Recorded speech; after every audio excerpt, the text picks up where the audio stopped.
Hello everyone, this is Abdul Basit again with a new and interesting topic of linguistics, that is classification of consonants.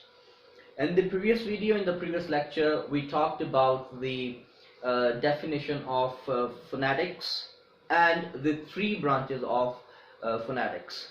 Phonetics is the scientific study of production, transmission and the reception of speech sounds.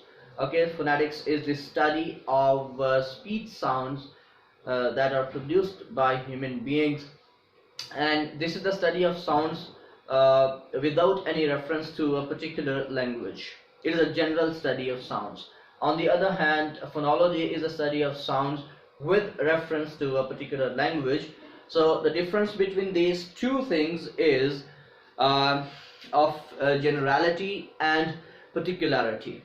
All right, and then we talked about the branches of phonetics. There are three branches of phonetics: acoustic phonetics, auditive phonetics and articulatory phonetics. So we are basically concerned with the articulatory phonetics, and then we talked about syllables, definition of consonants and vowels as well. And in this video we'll learn the classification of consonants. Well, consonants are classified on three bases. There are three bases on which the consonants are classified: voicing, place of articulation and manner of articulation.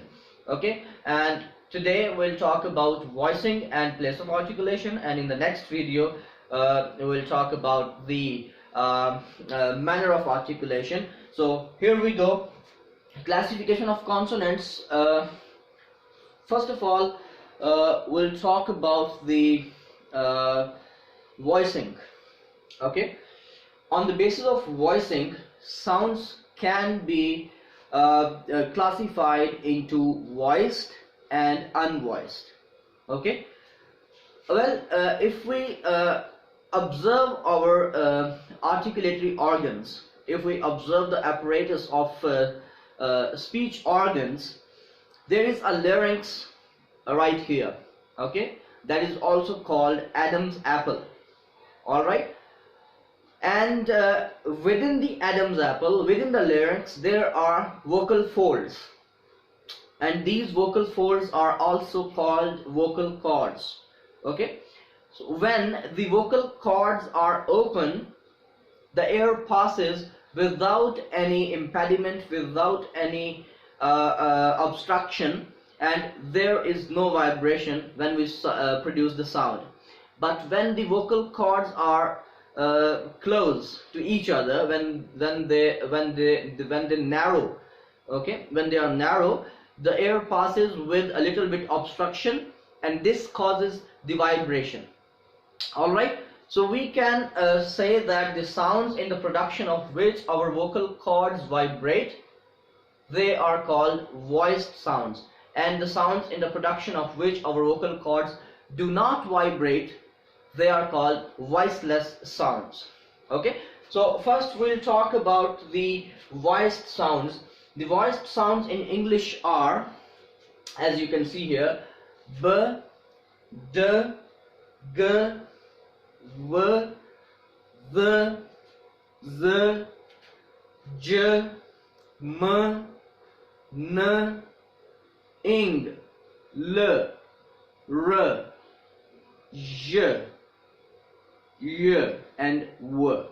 Okay, there are almost 14 sounds in English that are called voiced sounds, and if we produce these sounds, okay, there is a vibration here. There is a trick to check whether the sound is voiced or voiceless. The trick is, you need to place the tip of your finger on your Adam's apple. Okay, and when you produce the sound b, w, j, okay, v, there is a certain vibration that can be felt on your Adam's apple.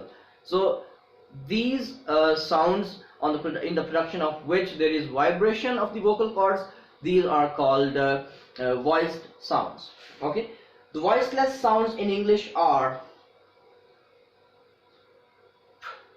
it is not p, it is p. Okay, then as in think, thanks. Okay, it is not th, it is okay, very soft sound. It's a very soft sound. Then it's a labiodental sound. It's not f, it is f. Okay, if we pronounce it as f, there will be vibration out there, and it will become a voiced sound. But it is not a voiced sound. Therefore, we need to produce it as, if you can hear. Okay. Then the sound not t, it is t, not. Okay. Then sh, ch, k, h, okay, not h. Well, these things appear to be funny, but they are very interesting. When these sounds are produced, they must be produced correctly. Otherwise, you will misinterpret the voiced and voiceless sounds. Okay, and if we talk about the vowel sounds, all the vowels are voiced, because when vowels are produced, there is certain vibration in the vocal cords. Therefore, they all are voiced. All the vowels are voiced, and some consonants are voiced and some are voiceless. Okay, now let's move to the place of articulation. Regarding place of articulation, the first category of sounds is bilabials. Okay, bilabials are the sounds that are produced with both the upper lip and the lower lip. Upper lip and the lower lip. Okay, for example, the initial sounds in the word pat, bat, mat, and way are all bilabials. Okay, is voiceless. B, m, and w are voiced sounds. Okay. Next category regarding place of articulation is labiodentals. Labiodentals are the sounds in which the upper teeth and the lower lip are involved. The upper teeth and the lower lip. So there are two sounds, and the f and v and v. These are sounds formed with the upper teeth and the lower lip. The initial sounds of the words safe and save are labiodentals. Okay, the initial sounds of the words fat and vat, and the final sounds in the words safe and save are labiodentals. Okay, f is voiceless, v is voiced. Next is dentals. Dentals are the sounds that are formed with the tip of tongue behind the upper front teeth. Okay, the tip of tongue is placed behind the upper front teeth when these sounds are produced. The initial sounds of thin and the final sounds of bath are both voiceless dentals. The symbol used for this sound is th, usually referred to as theta. This is usually referred to as theta. The voiced dental is represented by this symbol the, usually called th. This sound is found in the pronunciation of the initial sound of common words like this, that, these, and those. Okay, so these are two dentals, th and the. The next category is of alveolars. Okay, these sounds are formed with the front part of the tongue on the alveolar ridge, which is also called teeth ridge. Okay, if you feel quite behind the teeth, in the roof of your mouth, the ridge that is quite behind the teeth is called teeth ridge or alveolar ridge. So the alveolars are produced when the tip of the tongue reaches or touches the alveolar ridge. Okay, the symbols for the initial sounds in chalk, dip, sit, zoo and nut are all alveolars. Okay, the symbols for these sounds are easy to remember. Okay, d, s, z, n. T and s are voiceless, d and z and n are voiced sounds.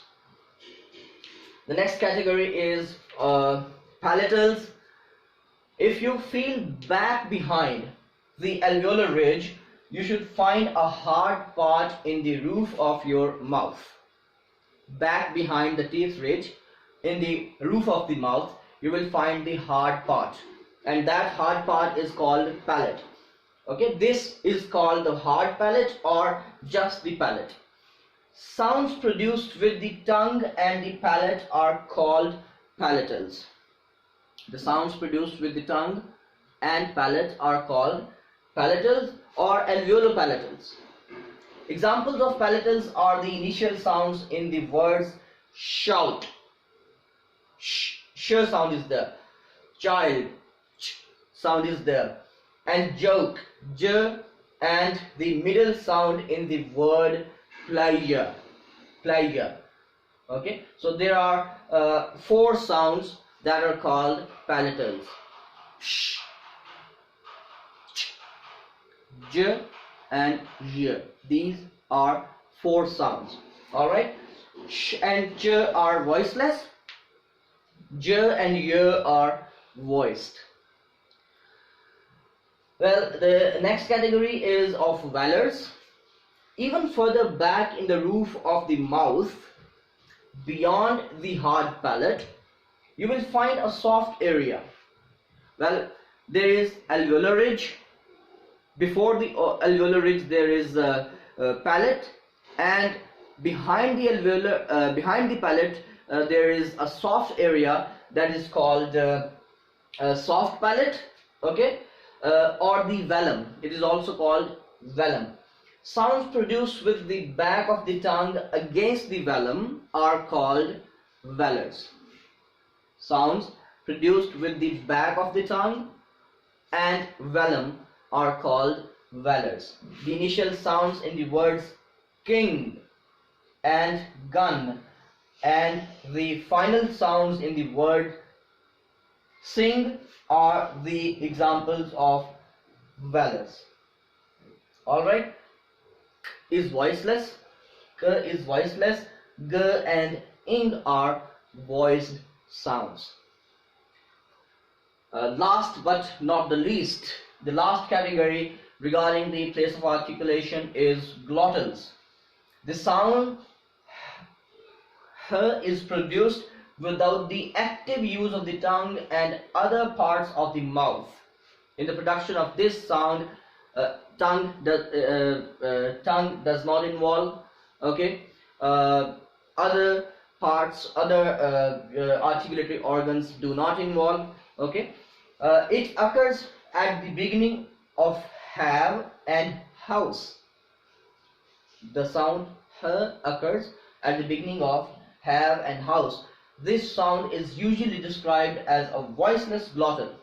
It's a voiceless because there is no vibration in the vocal cords when this sound is produced, because it is not h, it is the glottis is the space between the vocal cords, vocal folds in the larynx. The space between the vocal folds or vocal cords is called glottis. Alright, so this was all about today's lecture we discussed the voicing of consonants, and then we talked about the place of articulation of consonants. I hope that you understood each and everything of today's lecture. If there is any problem regarding this, you can ask questions in the comments below. And if you want to learn about anything else, you can also suggest me a topic, and I'll do a research on that, and afterwards I'll bring a very informative video for you. Thanks for watching. Thank you very much. Stay blessed, stay safe. Bye bye. Take care.